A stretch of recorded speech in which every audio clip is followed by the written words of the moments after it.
Chapitre 296. Dans l'ombre du sanctuaire de Bostan, Aldine répondit immédiatement. Vous avez raison.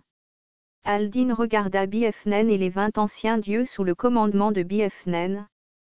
Ils n'étaient pas intéressés par la bataille contre Avartin. Leur objectif était de savoir quoi faire une fois qu'Avartin aurait été complètement conquis. Aldine écoutait leur bavardage. L'un d'eux a parlé de coudre ensemble vivantes toutes les espèces existantes, après avoir échoué dans le passé mais confiant dans le succès cette fois-ci. Un autre a parlé de placer chaque espèce dans des enclos séparés pour observer leurs réactions, en les comparant avec les enregistrements passés. Un autre envisageait de s'infiltrer parmi eux, imitant et apprenant les émotions des mortels. L'un d'entre eux exprimait le désir de manipuler le destin des mortels, créant ainsi de grands théâtres en temps réel. Ils se considéraient comme des artistes et recevaient toujours de bonnes réponses de la part d'autres dieux anciens. Un autre a discuté de la cuisson de plats utilisant diverses espèces, connues pour leur palais délicat. Un autre avait pour objectif de s'engager dans des relations amoureuses avec des mortels, de tomber facilement amoureux et de conserver les résultats sous forme de trophées à long terme. Un autre voulait simplement rassembler les mortels et leur infliger de la douleur, étant issu de la discipline de la douleur, croyant que c'était l'essence de la vie. Aldine maudissait à chaque instant qu'elle appartenait à la même espèce que ces êtres. Bougez, Aldine. Vous devez expier. Bien sûr. La pécheresse Aldine rampa à reculons jusqu'à ce qu'elle soit hors de vue des anciens dieux. Aldine avait commis un péché il y a longtemps et n'en avait toujours pas entièrement payé le prix. Par conséquent, elle est restée comme un dieu ancien ou, plus précisément, dans la position la plus basse parmi eux. Elle a succombé en tant qu'esclave, sachant qu'elle ne pourrait pas survivre sans leur montrer un niveau d'humiliation satisfaisant. Après une longue exploration, Aldine se retourna. Elle se tenait à l'extrémité de son château céleste, regardant Avartin. Aldine pensait que le Panthéon était incompétent. Le système contrôlé par les anciens dieux était parfait. Nébuleuse, je sais que tu as tes projets. L'Empire préparait quelque chose? Les armes modernes pourraient certainement rivaliser avec les armes stockées par les anciens dieux. Aldine utiliserait de telles armes et, à première vue, la victoire pourrait sembler plausible. Mais ce n'est qu'une pièce de théâtre. Un spectacle pour satisfaire les anciens dieux. Le véritable pouvoir d'un dieu ancien résidait dans le système. Le monde était déjà orchestré de cette façon. Il y avait des places pour les dieux, aucun moyen de s'opposer à la divinité, et le contrôle ultime de ce système appartenait à Biefnen. Aldine n'y a emprunté que l'autorité nécessaire. Même Aldine ne savait pas comment contrer ce système. Aldine savait que certains des dieux maléfiques avaient l'intention de faire quelque chose, mais ils ont finalement échoué. Aldine avait trop bien fait son travail. Elle avait invoqué Nébuleuse sur cette terre. Nébuleuse, ça aurait été mieux si tu étais partie plus tôt. Aldine avait eu l'intention de tenir sa promesse, mais bêtement, Nebbiolo ne la crut pas. Même si Nebbiolo n'avait pas pu devenir un dieu, il aurait pu survivre quelque part. C'était la maladie du doute. Attends, et si ce n'était pas un doute? Aldine essaya de ne pas réfléchir davantage, car alors sa tranquillité d'esprit disparaîtrait et elle deviendrait trop agitée, elle ne pourrait alors pas se concentrer sur son travail. Aldine a manipulé le système, déplaçant les châteaux célestes à Avartin. Les cristaux flottants commencèrent à fonctionner. C'est juste pour le spectacle. Même si l'Empire parvenait à faire quelque chose contre ces armes, Aldine s'en moquerait. Les anciens dieux avaient vécu longtemps et leurs entrepôts étaient remplis de restes infinis. De plus, les châteaux célestes, ayant résidé dans le monde des démons et possédant une structure labyrinthique, étaient tels que même les anciens dieux ne savaient pas exactement ce qu'ils contenaient. Au début, ils pourraient gagner. Mais à la fin, ils seront vaincus. FR-et-WebNovel.com Aldine prévoyait de mettre fin rapidement à cette guerre. Il était malheureux de penser aux souffrances qu'Avartin allait affronter après la guerre, mais la guerre elle-même était une souffrance. Il n'y a donc qu'une seule façon d'atténuer votre douleur. nébuleuse. Le système était toujours précis. Les dieux du Panthéon pensaient s'être échappés et s'être cachés avec succès, mais ce n'était pas le cas. Cette mort est mon cadeau. Aldin déplaça son doigt vers l'écran du système.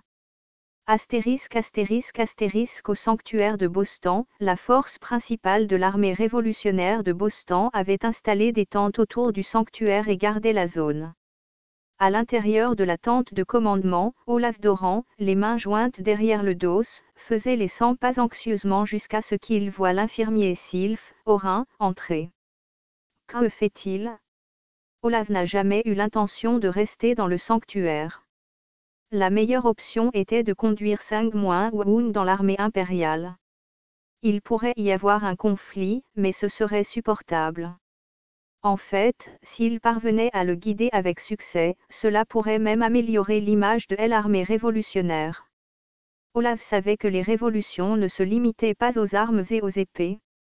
Ils avaient toujours besoin d'alliés sympathisants avec la révolution, et ces alliés ne pouvaient pas être touchés par des fusils et des épées. Il fallait convaincre les Kurz. Mais Nebbiolo a catégoriquement refusé de le faire. Nebbiolo a décidé de rester dans le sanctuaire de Bostan. N'ayant pas le choix, Olaf envoya quelqu'un contacter l'armée impériale, décidant de protéger Sangmoin jusqu'à leur arrivée. Olaf a proposé à Sangmoin une tente de commandement plus sûre et plus grande, mais Sangmoin a même refusé. Sangmoin a demandé du temps seul, disant qu'il avait quelque chose à faire, et Olaf ne pouvait refuser aucune de ses demandes. Olaf avait essayé de persuader Sangmoin de ne pas rester seul dans le sanctuaire en arguant que c'était dangereux, allant même jusqu'à plaider, mais Sangmoin a mentionné le pistolet offert, faisant se demander à Olaf s'il savait vraiment comment l'utiliser, mais pouvait-il le faire? Je n'ose pas le tester. Les seules choses que Olaf a réussi à fournir étaient la literie la plus propre, des vêtements de rechange, les produits de première nécessité de l'unité et l'envoi d'un garde pendant les heures de repas pour livrer de la nourriture. Ciel de nuit. Qui d'autre? Au début, le cœur de l'infirmier Orin s'emballa également à la vue de Sangmoin, mais maintenant, après l'avoir vu plusieurs fois, ils répondirent avec nonchalance. Il est juste assis, immobile. Comment appelles-tu cela? Position du lotus. Toujours. Il doit avoir beaucoup de choses en tête. Et son repas? Dîner? Je viens de le servir. Non, je veux dire le déjeuner. Orin regarda dans le sac en papier qu'il tenait à la main. Eh bien, il en a mangé environ la moitié et a laissé le reste. Quoi? Il n'a pas l'air malade, n'est-ce pas? N'a-t-il pas laissé sa nourriture inachevée depuis hier? Orin fronça les sourcils. Général, ce serait plus étrange s'il ne l'avait pas été. Notre nourriture d'urgence est terrible. C'est impressionnant qu'il en ait mangé la moitié. Je pensais que son goût serait raffiné. Est-ce si grave? Eh bien, vous mangez n'importe quoi, général. Eh bien, c'est ce que fait mon espèce. Pourquoi entraîner des hommes grenouilles innocents là-dedans? Olaf fit semblant de ne pas entendre la réplique et poursuivit la conversation. Comment les autres scènes sortent-ils en tant que sentinelles? Ils ne se sont pas assoupis. Ils sont normalement bons dans ce domaine, n'est-ce pas? Oui. Mais le dîner n'était-il pas bon aujourd'hui? Cela lui conviendrait aussi, non? Je pensais que c'était bon. Général, ne pouvons-nous pas passer aux rations alimentaires de l'armée impériale? Olaf soupira en pensant à l'avenir de l'armée révolutionnaire. Comment est la situation à l'extérieur?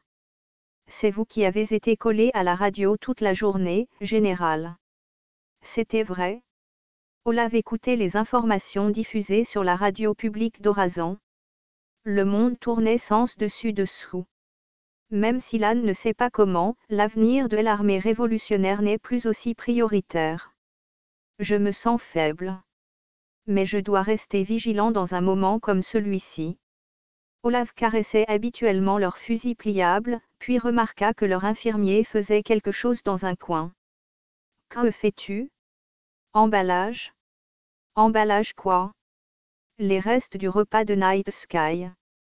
Je pensais qu'on pourrait peut-être le vendre aux fanatiques. Oh mon Dieu, crétin! Comment un laïc peut-il? La laïcité est une chose, le capitalisme une autre. Il s'agit de collecter des fonds auprès de l'ennemi. Olav, dans l'intention de réprimander sévèrement Orin pour avoir continuellement répondu, ouvrit la bouche pour parler. Woom? Au moins, Olav l'aurait fait si un bruit étrange n'était pas venu de l'extérieur de la tente. Puis une voix est venue de la radio portable que Olav portait. C'était une sentinelle. Nord-ouest, 1000, objet non identifié repéré. Approche rapide. Olav a répondu rapidement. Toutes les unités cessent immédiatement de se reposer et restent vigilantes. Les réserves se rassemblent devant la tente. Olav vérifia leurs fusils et leurs munitions. Ils avaient vérifié toute la journée, donc cela n'a posé aucun problème. Orin a demandé. Est-ce que tu y vas toi-même? Tu restes ici. À quoi ça sert de garder la tente sans le général à l'intérieur? Alors que Olav sortait, Orin le suivit. Une escouade de réserve s'était déjà constituée. Nous gardons le ciel nocturne du diable. Si quelqu'un pense que cela va à l'encontre de nos convictions, arrêtez-le maintenant. L'équipe est restée silencieuse.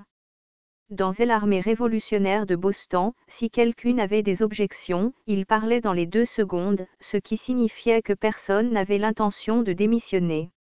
Olav dépassa l'équipe en direction du sanctuaire, suivi par l'équipe. Olav a parlé dans leur radio. À partir de ce moment, nous nous engageons à protéger le Devil Night Sky. Nos vies ne sont pas garanties. Cela va à l'encontre de nos convictions. En tant que général inapte de l'armée révolutionnaire, je promets la sécurité aux déserteurs. Chaque unité confirme s'il y en a qui sont prêts à déserter et signale le nombre.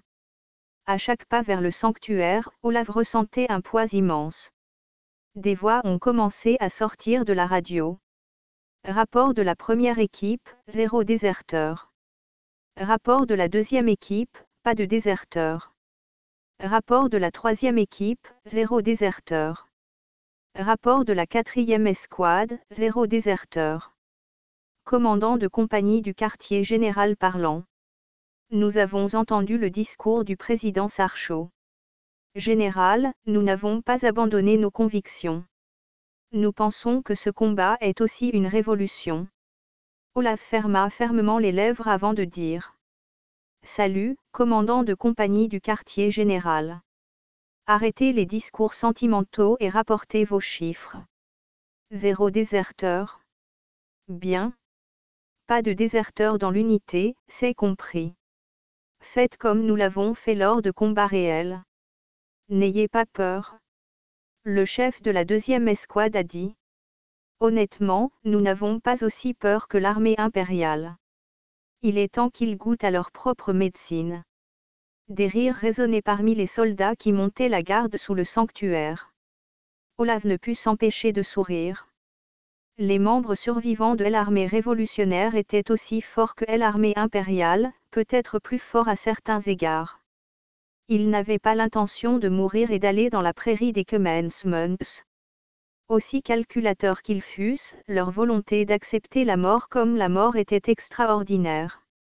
À quel point l'armée impériale peut-elle être lente? Olav fit claquer sa langue et regarda vers le nord-ouest, où une ombre se profilait de manière inattendue. L'entité mystérieuse s'est approchée si rapidement que, malgré la nuit, sa silhouette était visible. Ça a l'air bizarre. Cela rappelait quelque peu à Olav les anciens dieux décrits à la radio, comme des humains avec moins d'ailes mais sans la partie humaine. Ce qui approchait était bien un amas d'ailes. Environ 7 ou 9 ailes irrégulières battaient à son approche, plusieurs yeux pâles incrustés au milieu. Autour de lui se trouvaient 3 cristaux flottants, en orbite lente. Olav a dit. Tout d'abord, assurer la sécurité de Night Sky. Ensuite, nous nous retirerons vers la ligne de défense établie et contrecarrons l'ennemi. Le chef d'escouade hocha la tête. Compris. Attendez. Olaf pensait qu'il avait encore assez de distance, mais ils virent ensuite le monstre planer à une altitude d'environ 300 mètres. S'arrêter signifie, a déduit Olaf. Leur prise de décision rapide et adaptative avait toujours élevé leur réputation de commandant. Il n'est pas nécessaire de s'approcher davantage. Olaf a parlé à la radio. Toutes les unités, ouvrez le feu. Escouade de réserve, chargée. Avant même que Olaf puisse donner le commandement, l'escouade de réserve était déjà en avance. La forêt environnante du sanctuaire de Bostan, où l'armée révolutionnaire de Bostan attendait en silence, s'est illuminée lorsqu'elle a ouvert le feu. Woom! Le monstre semblait être affecté par les balles, mais pas mortellement. Il a juste enroulé quelques ailes autour de lui pour se protéger, et maintenant il planait effrontément dans les airs sans même battre des ailes. Les yeux du monstre étaient fixés sur le sanctuaire Bostan. Olaf a parlé à la radio. Où sont les mortiers? Je viens de terminer la configuration. Tirez maintenant. Feu. Les obus de mortier, généralement destinés au tir à arc élevé, étaient lancés directement sur la cible aéroportée. L'entité monstrueuse, mesurant plusieurs dizaines de mètres, a été engloutie par les flammes d'obus hautement moins explosifs, stupéfiants. Bien, ça marche. Mais Olaf n'a jamais fait confiance à de tels moments. S'il y avait une opportunité de projeter une puissance de feu, il fallait écraser l'ennemi jusqu'à ce qu'il se transforme en poussière. Équipage de mortier, tirez à cadence maximale. Faites fondre les fusils le faux. Boum. Boum. Boum. Avec des coups continus, le monstre commença à descendre lentement en altitude, enveloppé de flammes. Est-ce que ça s'écrase? Où? Olaf, tenant leur fusil dans une main, se dirigea vers le sanctuaire, presque en rampant. Olaf a vu l'équipe de réserve incapable d'entrer dans le sanctuaire, se tenant juste devant. Que faites-vous les gars? Eh bien. C'est juste que... Olaf n'en croyait pas leurs yeux. Le sol était couvert de scarabées noirs. Ces coléoptères, comme s'il n'y avait plus de place à l'intérieur, se poussaient hors du sanctuaire. Comme Orin ne les avait pas mentionnés, ils devaient être apparus récemment. Quoi? Une voix retentit à la radio. Général? Le monstre est juste derrière vous. Olaf se retourna. Tout comme la voix l'avait dit, le monstre, maintenant à une altitude beaucoup plus basse, presque au niveau du sanctuaire, déploya largement ses ailes face au sanctuaire. Ses yeux jaunes commencèrent à briller. Quelque chose était sur le point de commencer. Merde! Olaf pointa son fusil sur le monstre et appuya sur la gâchette. Ou plutôt, ils ont essayé. Viser et tirer était une seconde nature pour Olaf, alors lorsque leur cible a soudainement commencé à disparaître, Olaf a involontairement relâché son doigt sur la gâchette. Quoi? Une ombre massive est apparue derrière le sanctuaire de Bostan, saisissant le monstre avec deux bras géants ressemblant à des faux. Le monstre, surpris, roula des yeux pour regarder l'être massif qu'il avait attrapé. Moins tu es un oiseau très dégoûtant et à l'apparence minime. Le monstre fit face à l'être comme il l'avait prévu. Cet ancien géant, connu pour sa force surnaturelle, avait combattu sur de nombreux champs de bataille. Connu comme le maître du combat, agissant au nom de la volonté divine, son surnom était Night Sky Size. L'énorme mante, Stratis, avait attrapé le monstre.